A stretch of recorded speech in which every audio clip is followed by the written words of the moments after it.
guys are about to get a free ride apparently. Come on, Ben. No. Get off there, bud.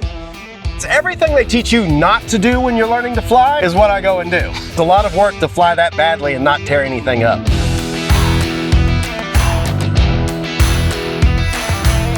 Hey guys, BeSnappy here. I'm here with the drunk guy, Kyle Franklin, and he flies this awesome aircraft behind us, right, Kyle? That's right. What aircraft is this? Well, the airplane's a 1956 Piper Super Cub PA-18A. This is actually the airplane I learned to fly in when I was 8 years old. It's the airplane I soloed in and started my Airshow flying career doing the comedy drunk act that I just did when I was 20 years old. So I've been doing this thing for almost 26 years now of doing this particular act off and on. And it's always, you know, I've flown other acts, Dracula and Pirated Skies and all different things over the years, but the comedy act's what I kind of started with, and it's always a crowd favorite. I see in every single one of your comedy acts, you always scrape the wing. So how many times have you had to replace the wing? Well, knock on wood, I have never bent or broke anything doing this act. The wings are actually, I've got protective things on the wingtips. There's galvanized steel skid plates and a lot of layers of duct tape. That helps protect the wood and the fabric, because the wings haven't been changed at all. For the most part, the airplane is still a stock 56 Super Cub.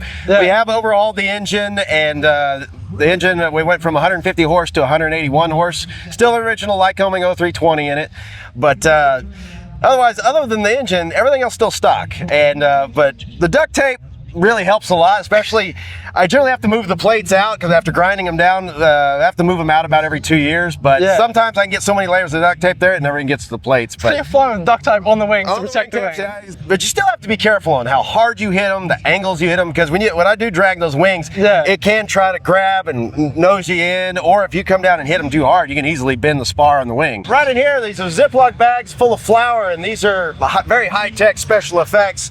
So whenever I drag the wingtip on the ground, it creates a cloud of smoke, so it's obvious the wingtip hit the ground. When I first started doing this, I'd go out and drag the wings, come back, and people would be, "You almost drug that wingtip," and I'm like, "I did." So how do I make it obvious the wing hit the ground? So this was our solution: just little bags of flour. Pulling up and installing the airplane about 100 feet. There are tricks behind that, because if you install it too much, you can get in a bad situation and it wants to try to spin on you and things. But basically, as I say, it's everything they teach you not to do when you're learning to fly is what I go and do. Of all the acts I've flown, flying the comedy act is still by far one of the hardest acts to fly. You know, it's a lot of work to fly that badly and not tear anything up. They never teach you how to do that. So, and you're doing things like cross controlling and bouncing off the ground. And again, you don't want to bounce too hard off the ground because you can wipe out the gear. Especially, we just got done replacing, with the help of Univer, we ended up replacing all the bungees and everything in here, so it's all taken care of and everything's brand new and very stiff. So these first couple of shows of the season, I gotta be not hit too hard.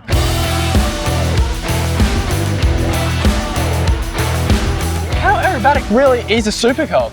Well, I mean, it's not certified for aerobatics necessarily, and they're not the greatest in that aspect, but you can do loops, rolls, hammerheads. I do snap rolls with them. Don't recommend people doing that. You can do them, but you must be very careful not to over-G them, over-speed them. You can blow the wings and the tail off of it very easy. So unless you truly understand the airplane or had training from somebody else that knows these airplanes, don't really recommend trying to do aerobatics in a Super Cub. But I do a dead stick routine and aerobatic routine with this as well, and you just got to be very careful with it. You know, when you're flying airplanes that aren't designed to do aerobatics, you got to be very careful and know the airplane very well. How did you actually train to fly a plane so badly? Well, my family's been in the airshow business almost 60 years now. I've been doing it almost 30 years professionally.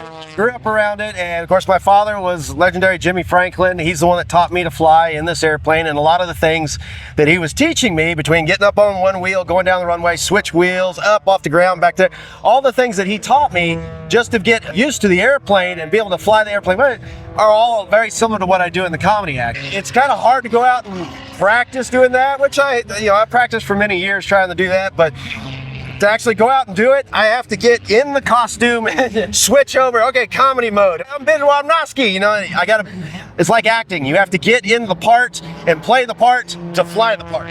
How many shows do you generally do a year? They vary anywhere from 13 to 20, depending on the year and how things are going. We're doing kind of a light season this year. I've been putting together another act with a 74 Blanca Super Viking. It's going to be a disco-themed act. We've been working on it for quite a few years. We just got the engine rebuilt and completed.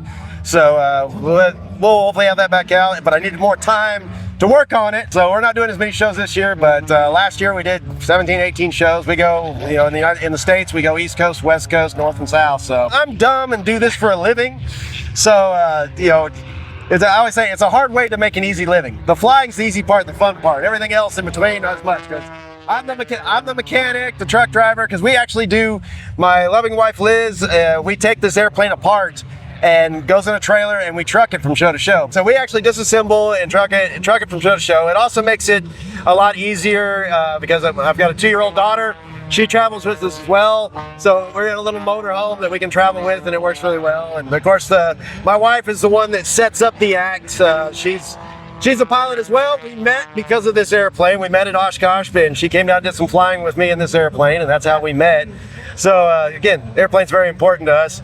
But she's the one I steal the airplane from, and my daughter, she's only 2 years old, and she's already figuring this out. I got a feeling another couple of years, we'll have her involved in the act somehow. She'll be doing the drum Yeah, she'll probably be doing it, yeah. Kyle, do you actually teach aerobatics? Because I think I want to be your first student. Well, I don't fully teach aerobatics, so to say. I don't have an aerobatic airplane that's a 2-seater or anything.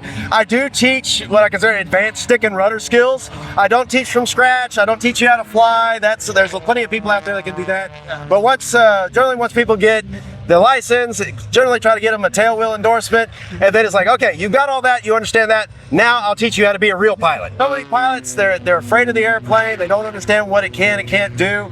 So my goal is, all right, I will take you up, show you what the airplane can do, what it feels like, so if you ever get in these bad situations, you understand how to get out of them, and it doesn't scare you or freak you out. All right, Kyle, everyone stops in place when I say you steal an airplane. So if someone wants to book your show, where do they find you? Our website, franklinairshow.com. I got our phone numbers, email, and everything are on there. We're also, of course, on Facebook and Instagram. Franklin's Flying Circus on Facebook and Franklin Air Show on Instagram. We'll go just about anywhere. We'd love to come down to, we go overseas as well. But also, my father and I did a show in Australia years and years ago, so that was fun. Been in New Zealand, Japan, and several ones, so we go just about anywhere. Make sure you check Kyle out. He's an absolutely awesome aerobatic pilot. All right, thank you so much, Kyle. My pleasure. See you around. Thank you.